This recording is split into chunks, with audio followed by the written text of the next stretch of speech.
Hi, everybody. Everything ALS and Compass UOL partnership. I'm Jon Myer, host of Myer Media. Joining us today with Dal and Alexis from Compass UOL and Indu from Everything ALS. Alexis, thanks for joining. Thanks for having us here. Yeah, Indu, thank you so much. It's a pleasure. Yeah, thank you for having us. Dal, as always, this is a pleasure as well. Second round, always the best. Well, we will make this 10 times better, and you know what? We always have to elevate it as well. Alexis, I'll start with you. What is your role at Compass UOL?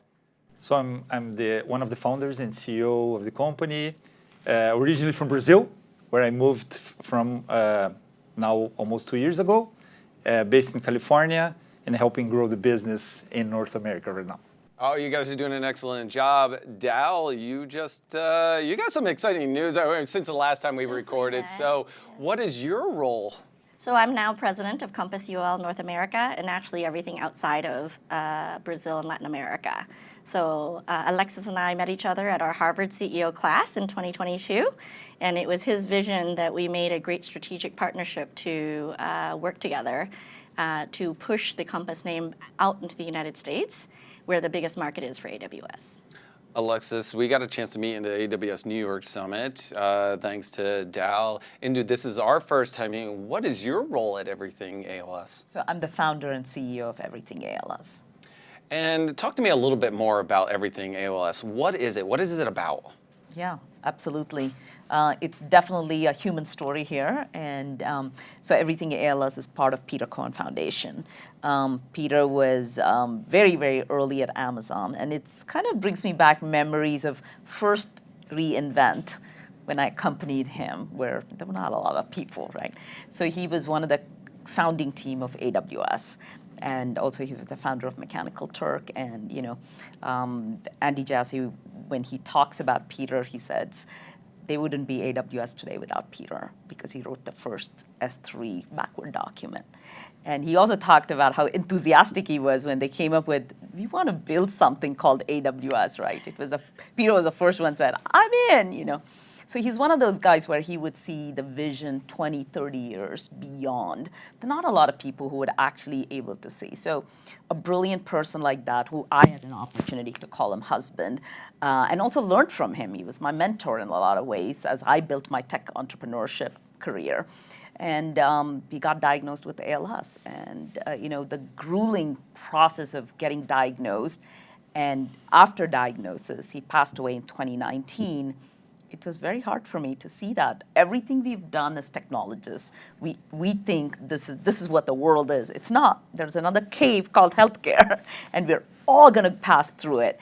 So following that torch of Peter, what he's built, and our experience, I started Peter Cohen Foundation to actually get rid of brain diseases, if not at least do early diagnosis so we can do something about it.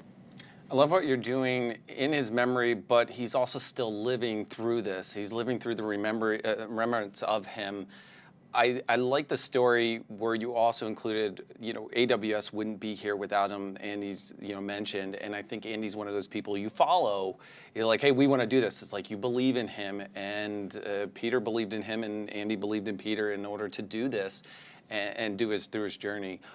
Talk to me a little bit more about Everything ALS and what are you trying to accomplish, really? So I think Dow has heard many people actually say that I've quote that this brain disease is going to be solved in data lakes, not in lab alone.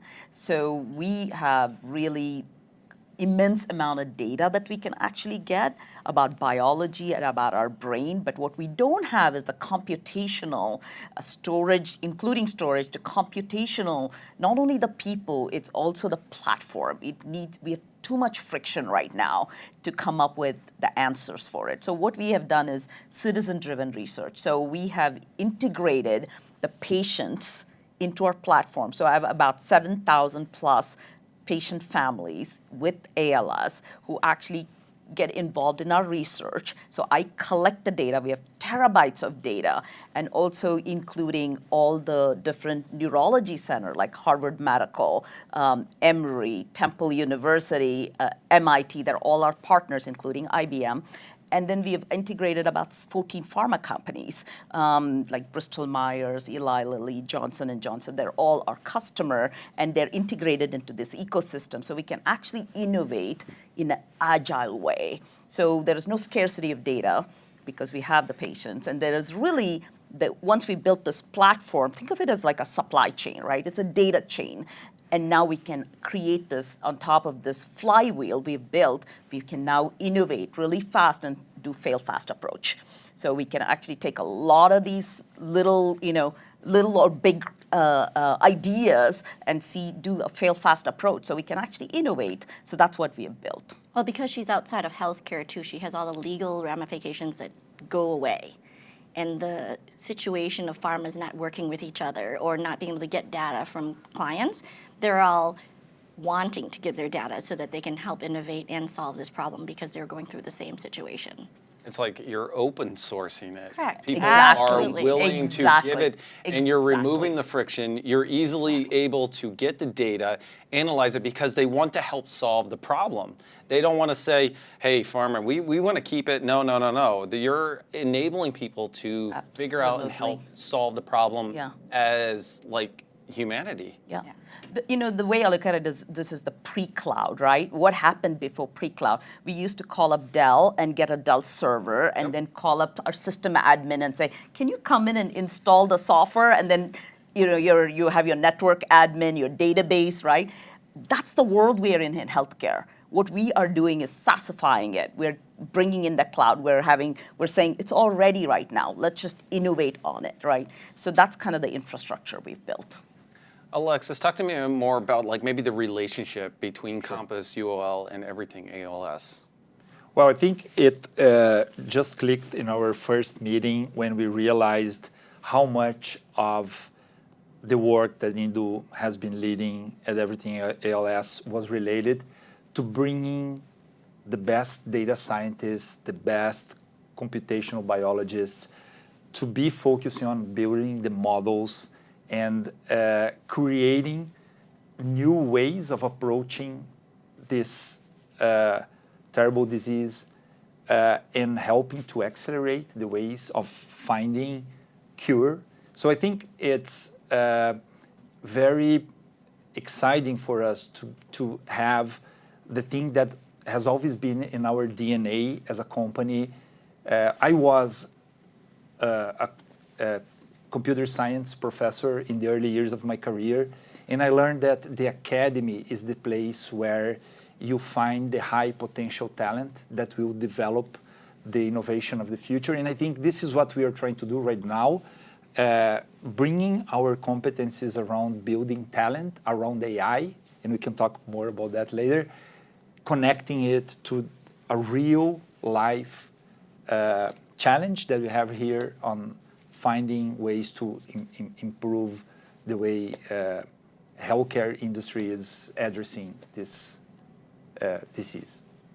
Indu, one of the problems that I see with all of this healthcare data that's out there is I have too much data.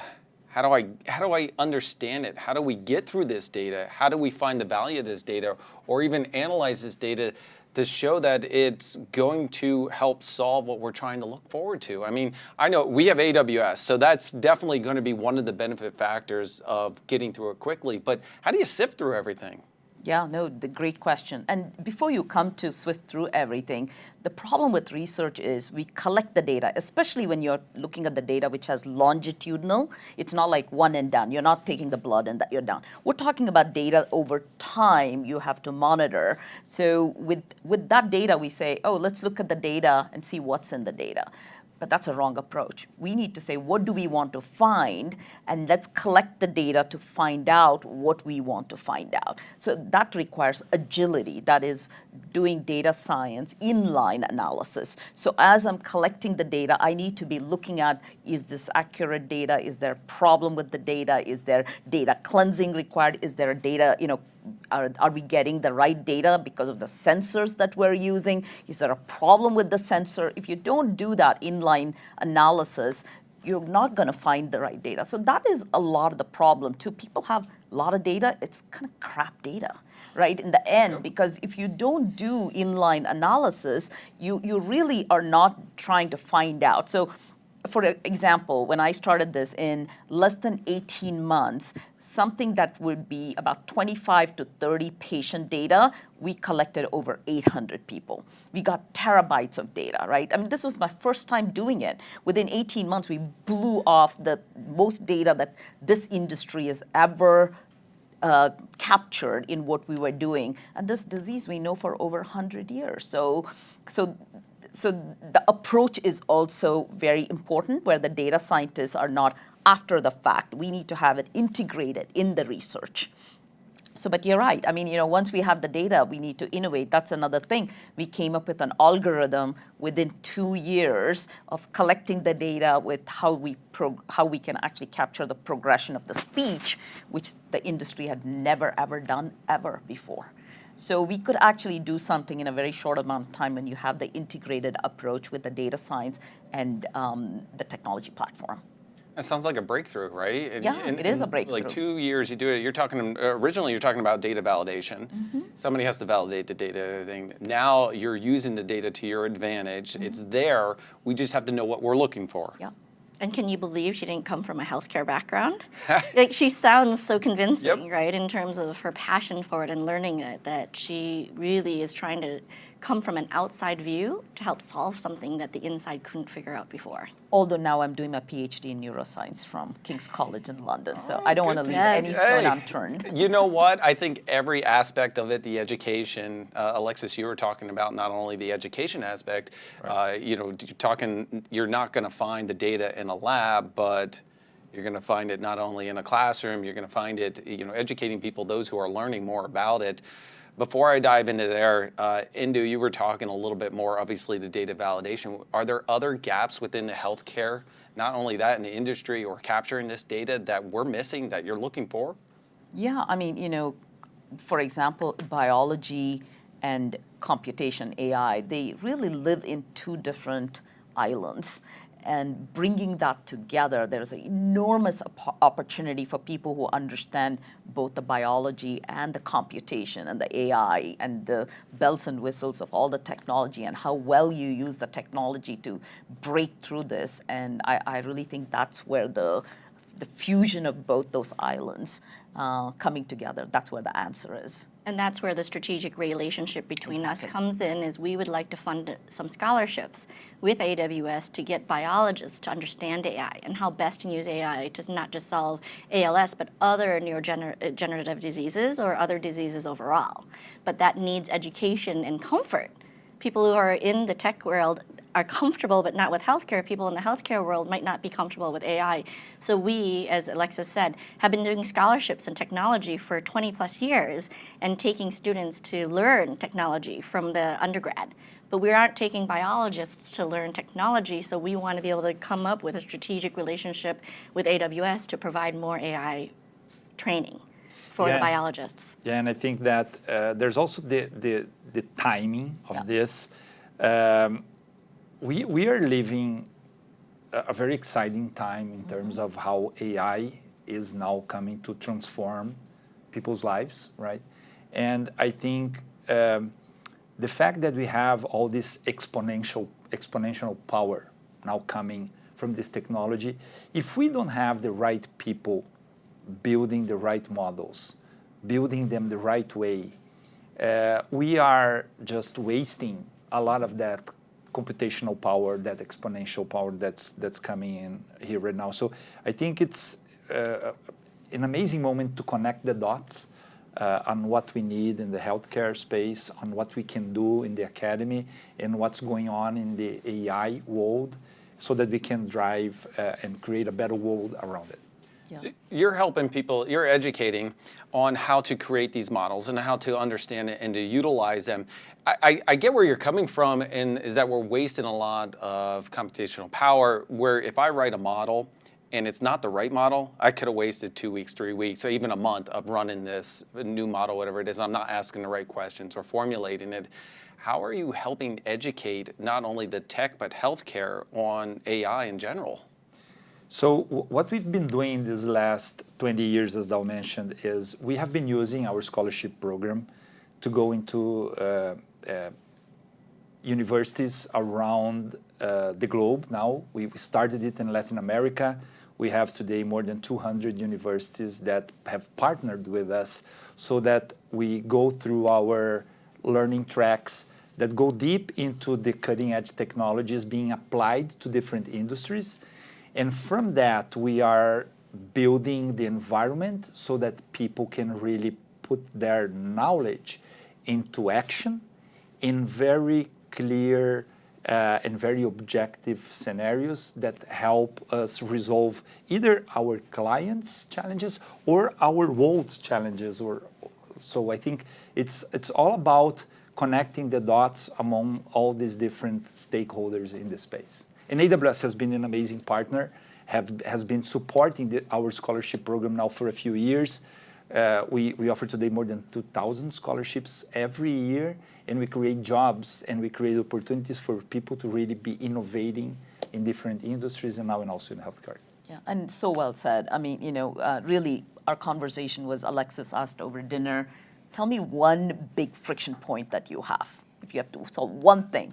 I said, we need more computational biologists and AI engineers. And he said, done, right? So it was, so it's really, this is a partnership that he understands what is required. And I really think the young people today, they're ready, right? And they're coming out, and we actually give scholarship for pre-med students. And they come to us because they want to know AI, they want to know machine learning, they want to know these algorithms before they go into med school. They are actually taking that technology background into med school, and so, because very soon I don't think we're going to have, you're going to go to the doctors and say my dashboard is saying that something is wrong, and the physicians are like, well, you look okay. I mean, like, so my sister is a physician. I always tell her, you better get ready when the data is going to say something. The data is going to predict before you even know it by asking them the question. And for healthcare, that is so important. For brain disease, it's so important because the only thing the brain is putting out is physiological changes. Yep. Think about the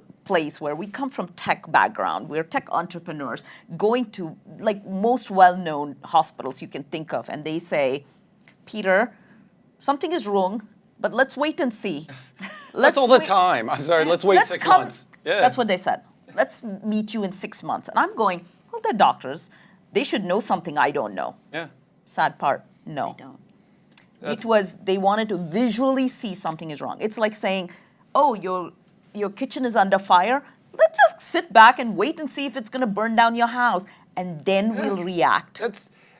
It's all the time, and you feel something, you know something. Exactly. They look at their thing and they're like, okay, all your levels are fine. This one's a little low, but it's all right. It's within parameters. Whose parameters? This is what they've taken everybody's data and said, these are the norm. Exactly. Here's where the norm.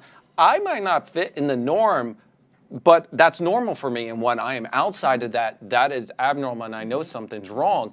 And that's the time that, listen, you don't stop digging. No, I don't want to wait 6 months. I need to figure it now, because in 6 months. Yeah.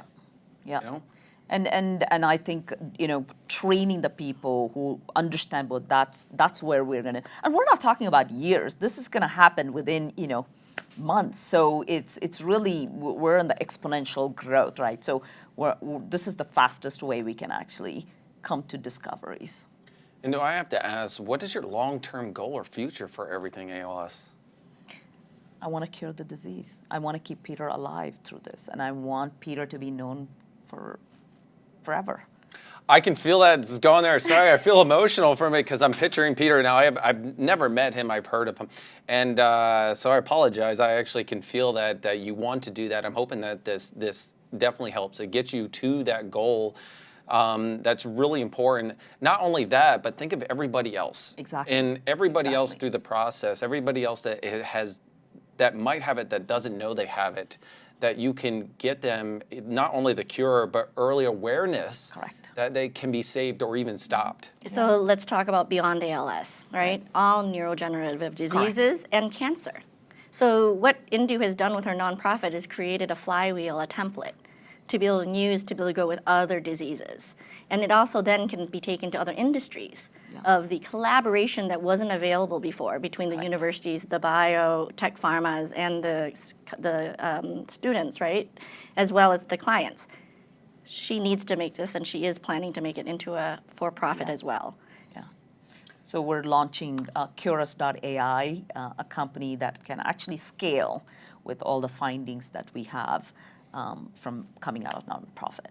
That is awesome, because I feel that just like you started Everything ALS and people are open to giving you and helping you, like open sourcing it. I think everybody, the more information you have, you can start to analyze more and understand more for any disease, any cure, like ahead of time. Exactly. Think of how many lives can be saved. Yes. And our goal is we're already expanding to other diseases. So this template, and it's been it's organic. You know, people are coming to us and saying, can you actually take this to this disease? So yes, that's the reason why we're actually launching this to scale. And what Indu hasn't brought up is also using LLM allows you to do better research from the data that she has, so that you can ask the right questions that you wouldn't have to watch 1,000 videos to figure out the one answer that you needed. Us working together and using the LLM models in order to be able to get some answer without having to waste time is also truly important to the world. We're also putting all the clinical trials ever done into LLM and saying, so people, if they want to design their trials, they can say, hey, where should I go? And what was the best trial? How do I design it? So we don't have to spend all this hours and hours where, and make the trial more successful. That's kind of what we want to see. Alexa, I mean, how are you educating people, though, on this? That's the biggest thing. You're providing all this, but what guidance? What's the path to educate them on how to use that and go forward and make use of the data? Well, I think the collaboration with AWS provides us a lot of the cutting-edge technology that is there and that is required so that these smart students can become really the ones who are changing the world through this technology.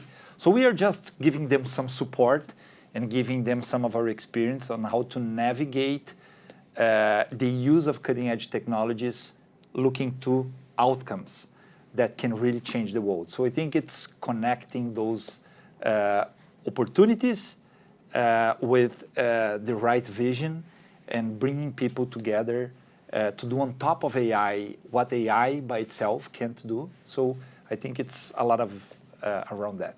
So Alexis is being humble as a tech engineer and founder, and me being a sales founder and engineer. I think we come helping as Compass UOL because we were the first 10 AWS partners that got our AI competency. And Alexis, I think we're winning an award or have won an award that we might want to tell people why we bring so much value to this strategic relationship. Yes, we are being awarded by AWS as the partner in the Americas that has reached the largest number of AI certified engineers on AWS new Gen AI certification. So that's the news that we have to share as well. You know what it Congratulations. Yeah. Thank you. You know what it reminds me of is 2009, I think, and people were like saying, oh, AWS is for developers only, right? It's for engineers who want to tinker. It's not for real business. And today, where are we? Kind of what we're doing is that, right? I mean, starting with students, giving them that ability, and that's going to be what will be the fire. So I'm so fortunate to have this partnership and, really thrilled about what we can do together. Well, and I like the name of the for-profit called Curus.ai. So being curious, I don't think it's just for students. We all should continue to be students forever, lifelong. So I want to make sure that we have this opportunity for all people in their mid-careers. We need those with specialties like Merritt, who's the head of Harvard's neuroscience, to be using AI too, not waiting for students to do it. So I do think it's very important that we bring mid-career and people already in the industry training on AI as well, because they have that knowledge that you can't give to a new student right away. One of the biggest things is that the scholarships in AWS of what they have done and what you guys are doing started years ago. And now you're seeing the return on it because the education is there. They're starting to do stuff and you continue. It's like planting a tree. You're not getting immediate results, but then down the road, you're getting the results. If you don't start, you're never going to get there. And that's the biggest thing, and that's the effort that you guys are doing. You're putting that effort in now, you put it in before. You know, kind of going back, how do you really enable like stakeholders to put forth this effort, to see the value in it? It's all about value alignment. Everybody wins, right? I mean, as long as everybody is got their incentive value alignment, and that's what we've built in our flywheel. So if you look at each stakeholder, they actually are able to get value because of the ecosystem, and each one knows that they are in there because together it's a lot better, and that's kind of why all of the stakeholders are working together. I mean, how many people are hit in their family with this disease or a neurodegenerative? So neurodegenerative disease is going to be hitting 1 in 6 people by 2030. That is over 1 billion people. So, and this includes just, ALS, Parkinson's, Alzheimer's, dementia, and stroke. Right? I mean, we're not even considering other rare diseases. And over today, out of the $4.3 trillion, $1.3 trillion is going to healthcare and brain disease, sorry. In 1.3 out of $4.3 trillion is going for brain disease. And there's no cure. And it's only to let them, be in the lab, and they're trying to, they're not actually producing as much as the information like you guys are trying to accomplish. Yeah, so this is a big market. This is the last standing vertical that has not been penetrated technology-wise, and it's a huge one. So I would say that this is a great opportunity, and the next few years is going to be amazing. And unfortunately, sometimes it takes some famous person to get ALS or something to have more awareness. It does. Unfortunately, you think of those who can't make as big as an impact, relatives, others that have had this or have passed from it, and they want to do something. But when somebody famous gets it, then it's like, oh, we need to do something. Why are we not before then? So, it does unfortunately take that, but those people are doing something good, right? And they're trying to accomplish something. And before I wrap things up, I'd really like to understand what kind of advice would you give to future entrepreneurs in the healthcare to make an impact? Yeah, I think it's a great question, and I would say, this is the time. This is the time to actually take the technology and go into the healthcare and really touch everybody's life. Because if we bring in this technology and we've not touched humanity, we've not really helped with people who actually have these diseases, we've accomplished zero. That's kind of how I felt when we went through this healthcare. I'm like, what is the point? We've done all these things, but it really did not help us. And I think it's really time that we technologists think about how do we actually touch people's lives with what we're doing, and in a positive way where we can actually help humanity forward. And every life matters. It's not just the famous person. Yep. And really knowing that that's kind of how I look at it is, every life matters. And yes, what happened to Peter woke me up to see that there are a lot of people going through this, and that's my life mission right now. And Indu and I met over 10 years ago, almost right when she met Peter. And I've been with her. Yeah, I've been with her through the struggles of learning that he had ALS and how to deal with it. And during COVID, we talked about there's a reason for his death. There's a reason because Indu, you're going to cure it, and you're going to help others not lose their loved ones. She was there when I lost my daughter last year. I think when it comes to it, we all are in this tech ecosystem, but we're here because we want to help people and have a mission-driven company. I just sold my company 6 months ago, and Indu has been just a mentor, an amazing force that if I had to bet my money on everything I had, I would. And she did. She became an investor in my company, so she did. This is not just talk. This is really, But many people wanted to invest in you, and she still didn't want to take that money from pharma. She wanted to choose the right time. I think the right time is working on the strategic partnership, announcing it, and then being able to take CureUs.ai public in the near future to get more funding and be able to solve other problems too. Indu, I love what you're doing for Everything ALS, and that you didn't want to take me. I love that it's open source. I got to use that word because you're really kind of avoiding a lot of the red tape and being able to accomplish more. That just slows it down, and that's the slow process for it. Alexis, I'm going to wrap up with you, but what advice would you give to future entrepreneurs or those who in healthcare want to do this and just be involved? Just embrace the opportunity. I think we are living this amazing time.